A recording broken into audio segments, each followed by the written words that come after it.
Sesuai dengan permintaan TPU gelar perkara khusus, kasus ijazah Jokowi sudah dilakukan pada hari Rabu tanggal 9 Juli tahun 2025 dan hasilnya ijazah Jokowi identik. Tetapi Roy Suryo justru makin berani menunjukkan lokasi pembuatan ijazah Jokowi. Meskipun lakukan gelar perkara khusus, namun pertanyaannya mampukah kebenaran segera tercetus?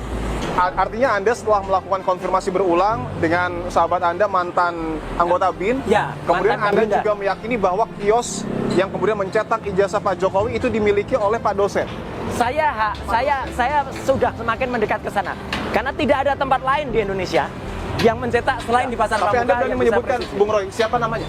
Loh, Pak dosen itu orang sudah terkenal. Itu Profesor P inisialnya. Profesor ya, P? Iya. Nama lengkapnya?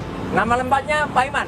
Pak Paiman? Iya, jadi nggak apa-apa saya sebut. Karena Pak Paiman pun pernah WA kepada saya, mengaku kalau beliau memang pernah punya kios di sini tahun 97, tapi beliau hanya mengaku sampai 2002.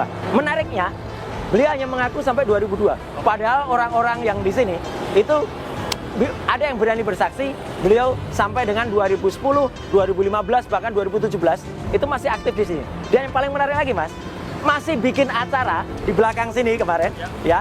Itu pada tanggal 1 Mei 2025 barusan, dan itu kan orang jadi bertanya-tanya, ngapain juga tiba-tiba mengumpulkan orang dan kemudian membuat acara. Dan semua orang juga kaget ketika tiba-tiba dia menjadi relawan, ya. Itu orang tahu menjadi relawan dan kemudian mobilitas vertikal.